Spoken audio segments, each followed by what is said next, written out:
गिरिराज जी की परिक्रमा करना धर्म है,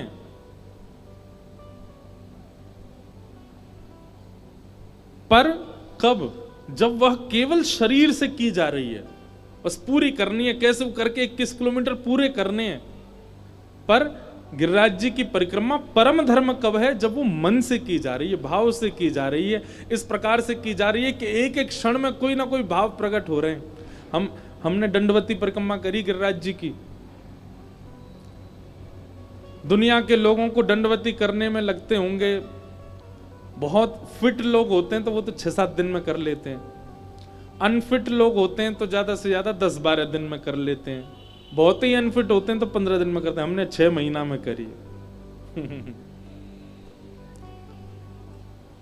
और 6 महीना में क्यों करी? उसके पीछे भाव ये था कि हमने दीपावली से 10 दिन पहले शुरू की। कार्तिक का महीना थोड़ा सा ठंडा अच्छा मौसम रहता है, तो एक तो हमारी गति भी बहुत धीरे धीरे, हम क्या करते, नेक चलते और नेक चलने के बाद गिरिराज जी की तरफ मुख करके बैठ जाते और मन में भाव आता, हे गिरिराज बाबा, सब आपको भजन सुनाते हैं, सब आपको बातें सुनाते हैं, सब आपको भोग लगाते हैं, सब आपको प्रसाद लगाते हैं, हम आपको हंसाएंगे। तो गिरिराज बाबा प्रसन्न है। हम ये भाव रखते थे, हमारे संग जितने भी बालक थे, कि गिरिराज जी को मनोरंजन करना है। और सच में हम जब दंडवती करके कक्ष में आते तो फिर सोचते कल गिरिराज जी को क्या सुनाएंगे। एक कीर्तन भजन तो सब सुनाते हैं गिरिराज जी को, हम कछु ऐसा सुनाए जैसे गिरिराज जी को मन लगो रे। और जैसे ही थकते थे, बैठना होता था 10 मिनट के लिए, बैठते 1 घंटा और गिरिराज जी को चुटकुल्ला सुना रहे हैं, कभी गिरिराज जी के आगे ठाके मार रहे हैं, हंस रहे हैं जोर जोर से, गिरिराज जी को आलिंगन कर रहे हैं, ऐसे परिक्रमा करी। तो 10 दिन हो गए तो हम पहुंचे जतिपुरा, राधा कुंड से शुरू की। जतिपुरा पहुंचते ही महाराज दिवाली आ गई, कथाओं का क्रम आ गया, चले गए कथा करने। वैसे जाते नहीं है ऐसे, बीच में परिक्रमा छोड़ के पूरी करके जानी चाहिए, पर हमने एक बाबा से कहा, बाबा परसों ते कथा है, का करें, परिक्रमा तो पूरी ना भाई। बाबा बोलो ये सबरे नियम भार वार इनके काजे, ब्रजवासी इनके काजे, कोई नियम ना है।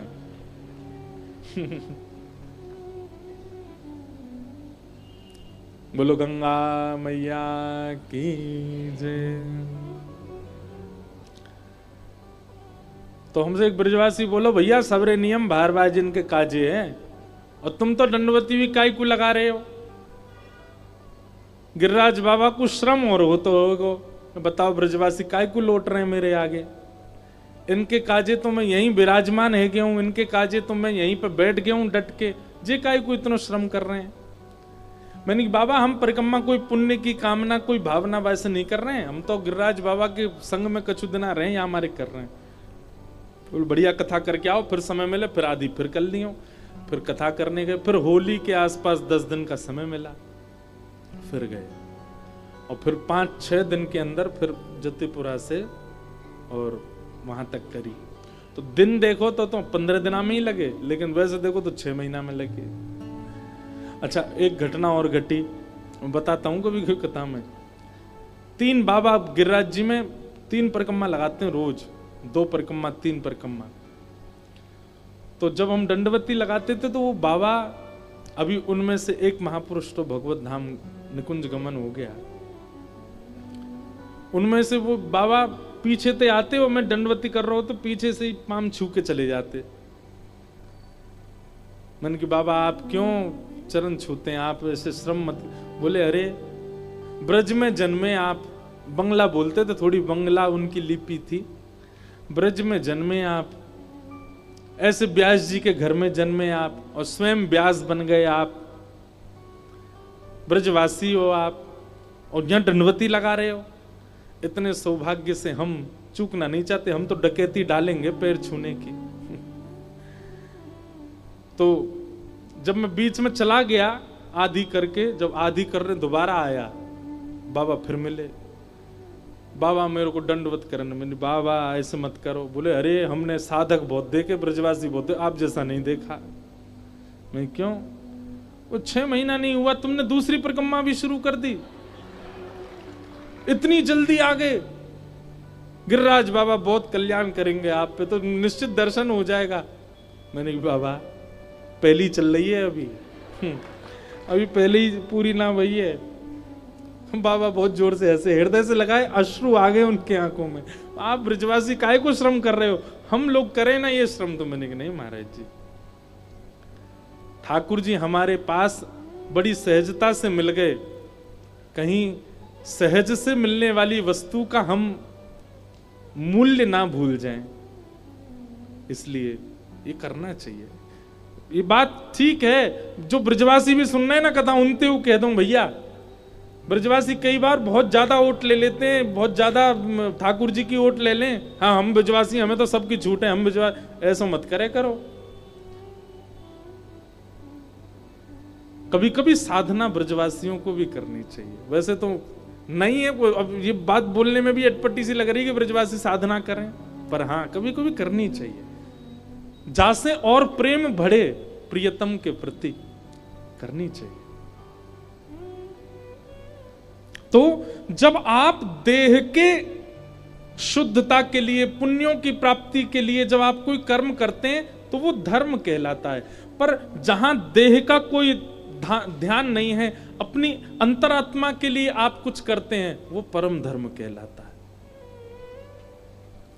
कथा सुनना भी एक परम धर्म है, क्योंकि यहां पर आपके देह को कुछ नहीं मिलने वाला, आपकी आत्मा को मिलेगा, आपके मन को मिलेगा, आपके अंतर भाव को प्राप्त होगा, जो भी व्यास कहेंगे। इसलिए यह भी एक परम सत्य, ये परम धर्म है। भागवत जी का यही विषय है कि व्यक्ति कथा सुनने के बाद में ज्यादा से ज्यादा अपने अंतरात्मा के उद्धार की क्रियाओं में लग जाए। बुरा नहीं मानिएगा, बहुत कथा सुनने वाला सजना सवरना भूल जाता है। बहुत कथाएं सुनने वाले को देह का अभिमान नहीं रहता, वो कहीं ना कहीं देह की स्थिति में सम होता चला जाता है। कोई साधुओं का कोई भेष नहीं होता लंबी दाढ़ी, साधुओं का कोई भेष नहीं होता जटाजूट, साधुओं का ये भक्ति प्राप्ति के बाद सम अपने आप होते चले जाते हैं।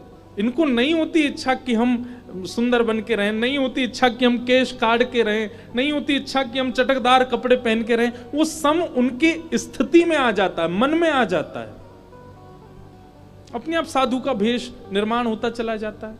हाँ, कोई लोक रंजन के लिए और किसी को अपनी ओर खींचने के लिए साधु बनता है तो वो भी अलग ही दिख जाता है कुछ दिन बाद। पर जिसके हृदय में वास्तव में प्रेम प्रकट हुआ होगा ना, वो सामान्य रहेगा। मैं एक बात और कहूं भैया, ब्रज से एक प्रेम करवे वारे, वो ज्यादा सजे धजे ना है, वो तो अपने प्रिया प्रियतम को सजा में खुद सम रहते हैं। मतलब दुल्हा बेचारो 10,000 की अचकन पहन के बैठो है और बरातीन ने 1-1 लाख की अचकन पहनी, ऐसा होवे? दुल्हा प्रधान होता है ना, बाकी के सब इतने ज्यादा नहीं। सच क्या होगी, सब तुम्हें ही देखें, दुल्हा कोई देखे ही नहीं। वृंदावन में अभी कभी कभी ऐसा देखने को मिल जाता है। इतने श्रृंगार तो राधारमन जी ने नहीं किए होते जितने दर्शनार्थी करके आ जाते हैं। श्रृंगार के प्रति कोई दोष बुद्धि नहीं है, पर भावना है कि अगर भक्ति चित्त में आई होगी ना, तो श्रृंगार आप स्वयं नहीं करोगे अपना, ठाकुर जी करेंगे आपका।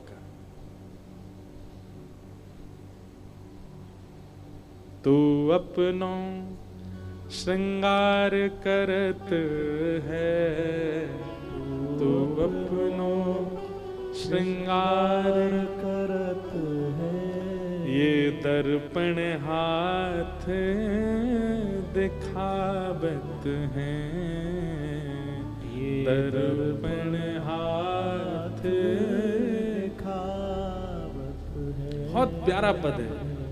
तू है सखी बड़ भाग बड़ी, नंदलाल तेरे घर आवत है। तू है सखी बड़ भाग बड़ी, नंदलाल तेरे घर। कुमन दास जी कह रहे हैं, आहा कितना सुंदर भाव है। निज कर गूथ सुमन के गजरा, निज कर गूथ सुमन के गजरा अपने ही हाथ पहरावत हैं, ये अपने ही हाथ पहरावत। कुमनदास जी कह रहे हैं ठाकुर जी अपने कोमल अंगों से ही गोपी के केशों को गूंथ रहे हैं। छवि कितनी सुंदर लग रही होगी।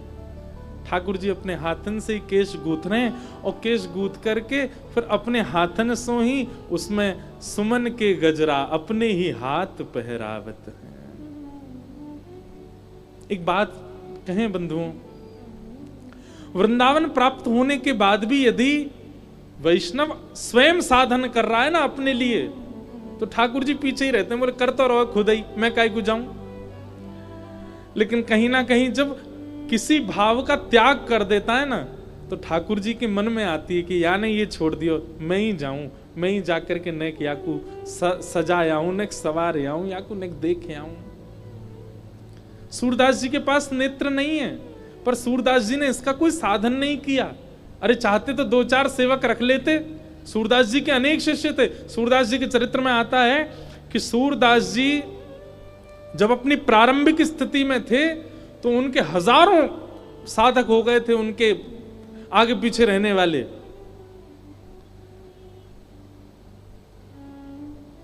पर सूरदास जी ने मन में विचार किया कि ये सब लोग मेरे साथ इसलिए रहते हैं क्योंकि मेरे अंदर सूरदास जी में एक चमत्कार था कि वो किसी का भी भविष्य बता देते थे। सूरदास जी के पास एक गुण था कि वो कभी भी कोई चीज खो जाए, कोई क्या होगा क्या नहीं होगा, वो बता देते थे सहज में ही। एक दिन सूरदास जी ने मन में विचार किया, देखूं तो सही है जितने मेरे आगे पीछे रहते हैं ये वास्तव में मेरे संग रहना चाहते हैं कि नहीं। और सूरदास जी ने मन बना लिया, बोले भैया अब तो हम सब छोड़ छाड़ करके और वन में रहेंगे, एकांतवास किया करेंगे, अब आप लोगों में से जो चलना चाहे चल दो। धीरे धीरे सारे शिष्य कटने लगे। कोई बोले हमारे घर में ये है, हमारी माताजी बहुत वृद्ध हैं, पिताजी अनुमति नहीं दे रहे हैं, पत्नी छोड़ के जाने नहीं दे रही है। और करते करते करते 10 ही लोग रह गए। सूरदास जी बोले ये वास्तविक है। अब धीरे धीरे फिर वो भी छूटते चले गए, अकेले ही रह गए सूरदास। सूरदास जी ने साधन नहीं किया। नहीं है नेत्र तो भी लाठी लेकर के चले ही पड़ते और कुटिया से निकलते कह देते लाला सामने कुआं आ जाए, गड्ढा आ जाए, नाली आ जाए, पोखर तालाब आ जाए, देख लियो भैया। अगर गिर जाएंगे तो समझ जाएंगे कि लाला बुलानो चाह रहा है, और बच जाएंगे तो यूं समझ जाएंगे कि लाला अभी चारों ने को और सेवा करो। अपने आप कोई साधन नहीं किया। सूरदास जी का एक पद है, मुझे स्मृति में नहीं है। सूरदास जी कहते हैं कि भैया सांची पूछो तो मैं कुटिया ते निकरूं, मेरी लाठी पकड़ के कन्हैया ही चले आगे आगे, वही बता दे यहाँ गड्ढो है, यहाँ मत जइयो, यहाँ ऊंचो है, ने लांग के चलियो। साधन यदि करेंगे व्रज प्राप्त होने के बाद, हम करने से मना नहीं कर रहे, करो, पर साधन करेंगे तो फिर ठाकुर जी पीछे रहेंगे। ठाकुर जी कहेंगे यहाँ पे करी तो रहो है, सब अपने आप खा रहो है, बना रहो है, पी रहो है, आनंद कर रहो है, सज रहो है, संवर रहो है, कमा रहो है, मैं क्या करूं एक काज। लेकिन जब साधन निवृत्त होकर के केवल उनकी प्रेम लक्षणा भक्ति में कोई तत्पर हो जाए, तो ठाकुर जी उस साधन को करने आते हैं। तू है सखी बड़ भाग बड़ी, नंदलाल तेरे घर आवत है। तू है सखी बड़ भाग बड़ी, नंदलाल तेरे घर आवत है। कुंभन दास लाल गिरधर के, कुंभन दास लाल गिरधर के, ये तो तेरे ही हाथ बिकावत हैं। ये तो तेरे ही हाथ बिकावत है। तू है सखी बड़ भाग बड़ी, नंदलाल तेरे घर आवत है। तू है सखी बड़ भाग बड़ी, नंदलाल तेरे घर आवत है। तो धर्म प्रोजित कई तवोत्र परमो। पता नहीं क्यों हापुड़ की कथा बार बार ब्रज के भाव में ले जाती है। ऐसा होता नहीं अधिकतर कथाओं में, पर यहाँ पहले दिन से ही हमको पता नहीं क्यों बार बार वृंदावन के कुछ भाव कहने के मन होते हैं, ब्रज की कोई लीला, ब्रज की कोई चिंतन। और ये बात कोई प्रशंसा करवाने के लिए नहीं कह रहा, पर जैसे सब जगह कथा होती है तो मानव धर्म क्या है ये प्रधानता होता है कथा में, पर यहां बार बार ये होता है ब्रज के लिए क्या प्रधान होता है, ब्रज प्राप्ति के लिए क्या प्रधान, बार बार वही भाव आ रहे हैं। पूरी कथा वृंदावन परक ही हो रही है। निर्मत सराणाम सताम। तो भागवत जी का पहले हमने विषय सुना। विषय क्या है? परम धर्म की इच्छा, अपने आत्म कल्याण के लिए ज्यादा इच्छाएं प्रकट होना। देह की स्थिति कैसी है इस पर ज्यादा चिंतन ना जाना। मेरा बहुत यश हो, नाम हो, कीर्ति हो, वैभव हो, संपदा हो, ये सारी इच्छाएं तब तक रहती हैं जब तक संसार का भाव है। लेकिन भगवतीय भाव आने के बाद में कोई मुझे देख करके बहुत यश दे, ये भी अच्छा नहीं लगता। यश कीर्ति से भी कहीं ना कहीं दिक्कत होने लग जाती है। अंतरंग अंतर्मुखी रहने का बहुत मन होने लग जाता है, और यही अंतर्मुखी भाव ही परम धर्म है। भागवत का विषय है। भागवत जी के आश्रम में रहोगे आप अंतर्मुखी जरूर हो जाओ। दूसरी बात, भागवत का अधिकारी कौन है? तो कहते हैं निर्मत सराणाम सताम, जिसके चित्त में मात्सर्य दोष नहीं है। अंतर्मुखी होने की स्थिति में आप तभी जा सकते हो जब आपके चित्त में ईर्ष्या ना हो किसी के भी प्रति। किसी के उत्थान को देख के, किसी के व्यवहार को देख के, किसी के सौंदर्य को देख के, किसी की उज्जवलता देख के, किसी की प्रबलता देख के आपके चित्त में ज्वलनशीलता होती है, आपके चित्त में ईर्ष्या होती है।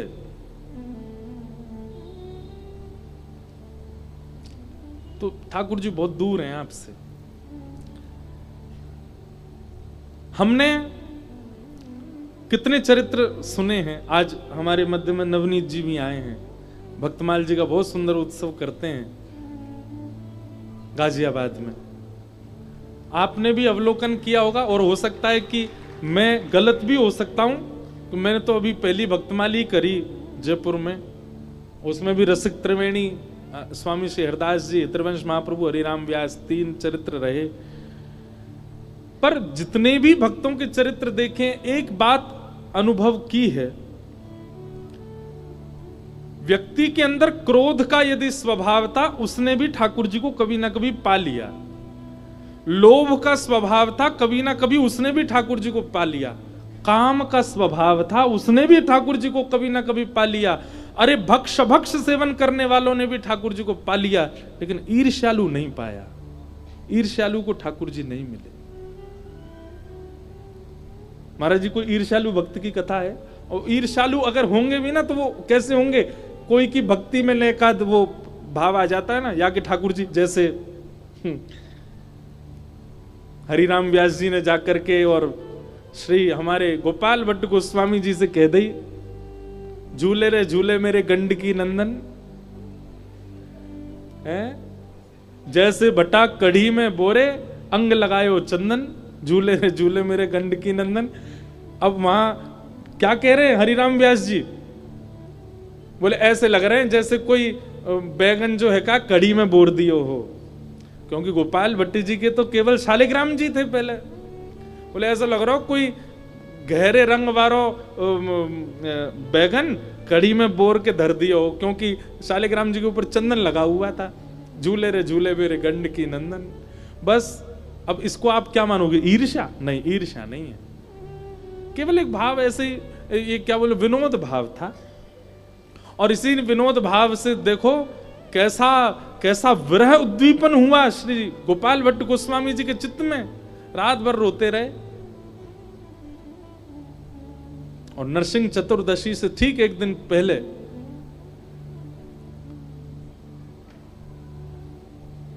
नरसिंह चतुर्दशी के ठीक एक दिन बाद बुद्ध पूर्णिमा को का है वो भैया, बैठ जाओ बैठ जाओ, क्या हुआ?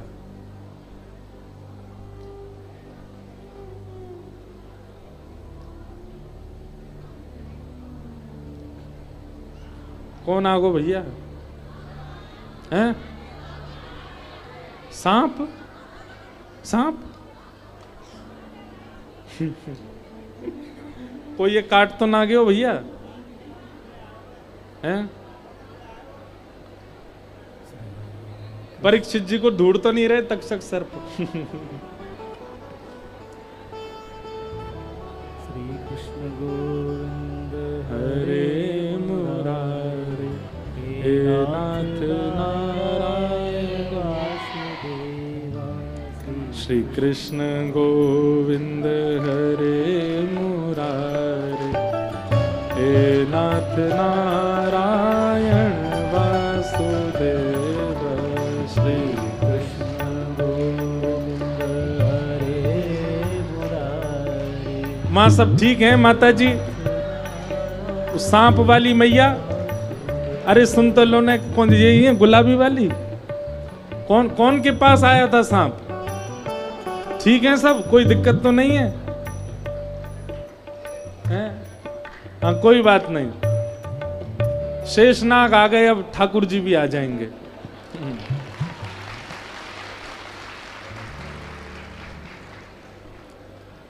वाह, कितनी तत्परता से कथा सुन रहे थे, बेचारा वो वहां तक पहुंच गया, किसी को पता ही भी नहीं चली होगी। बोलो वृंदावन बिहारी लाल की। तो हम क्या कह रहे थे? इधर देखो इधर देखो, किसी को कुछ हो तो नहीं गया ना भैया? हाथ उठा के बताए तो एक बार हमारे, सब ठीक है? बेचारी मैया पसीने आ गए हैं। हाँ, तो जहां तक हमारी भावना देखने में आई है कि जिसने उद्देश्य के साथ ईर्ष्या रखी है चित्त में, उसको ठाकुर जी नहीं मिले। तो आपके अंदर क्रोध ज्यादा है, टेंशन की बात नहीं है, कभी ना कभी भगवत साधन करते रहो, सत्संग करते रहो, ठीक हो जाएगा। काम ज्यादा है, साधना से ठीक हो जाएगा।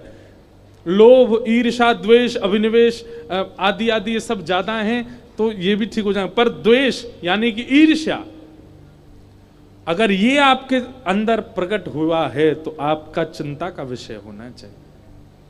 और एक बात कहें आपको, सबसे ज्यादा मात्रा में यदि दोष मानवों के अंदर है तो वो द्वेष ही है, ईर्ष्या ही है।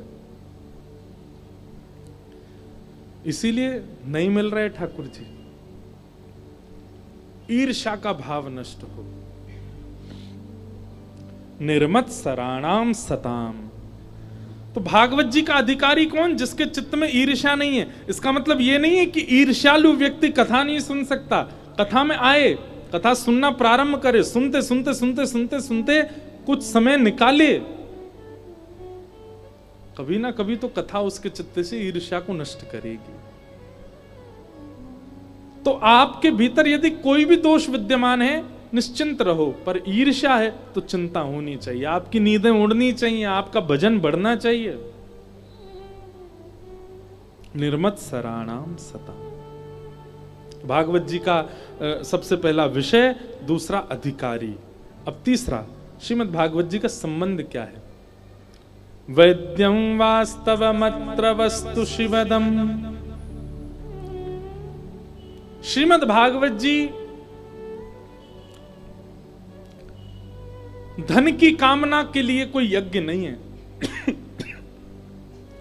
श्रीमद् भागवत जी कथा कई बार पितरों की मुक्ति के लिए भी कराई जाती है, पितरों के कल्याण के लिए भी कराई जाती है। निश्चित श्रीमद् भागवत जी से पितृ कल्याण होते हैं, व्यापार अच्छा हो जाता है, घर में गृह शांति हो जाती है, सब कुछ होता है। पर यह तो वो बात है कि आप प्रधानमंत्री से याचना कर रहे हो कि हमारी गली साफ करवा दो। अरे प्रधानमंत्री से मिले ही थे तो यूं कहते नगर साफ करवा दो, पूरे देश को स्वच्छ करवा दो। मतलब श्रीमद् भागवत जी के आश्रय में आकर के यदि पितृ मुक्ति की कामना रखी है, संकल्प लिया है, श्रीमद् भागवत जी की सन्निधि में आकर के व्यापार वृद्धि की कामना की है, वंश वृद्धि की कामना की है, और जो भी संसार के साधन रखे हैं, तो ये तो वही बात है कि प्रधानमंत्री से गली साफ करवाई है, ये गली साफ करवा दो हमारी। इतनी ऊंची श्रेष्ठता के पास, इतनी ऊंची श्रेणी वाले के पास जाकर के मांगा क्या? श्रीमद् भागवत जी तो साक्षात कृष्ण को प्रदान करती है। श्रीमद् वल्लभाचार्य जी महाराज, श्री इतरवंश महाप्रभु, स्वामी श्री हरदास जी महाराज, गोसाई श्री विठलनाथ जी, मीराबाई, गोस्वामी तुलसीदास, कितने नाम लूं मैं, सबने भागवत जी का आश्रय लिया और भागवत जी के आश्रय से ही भगवत प्राप्ति हुई। बिना भागवत जी सुने कल्याण संभव नहीं है।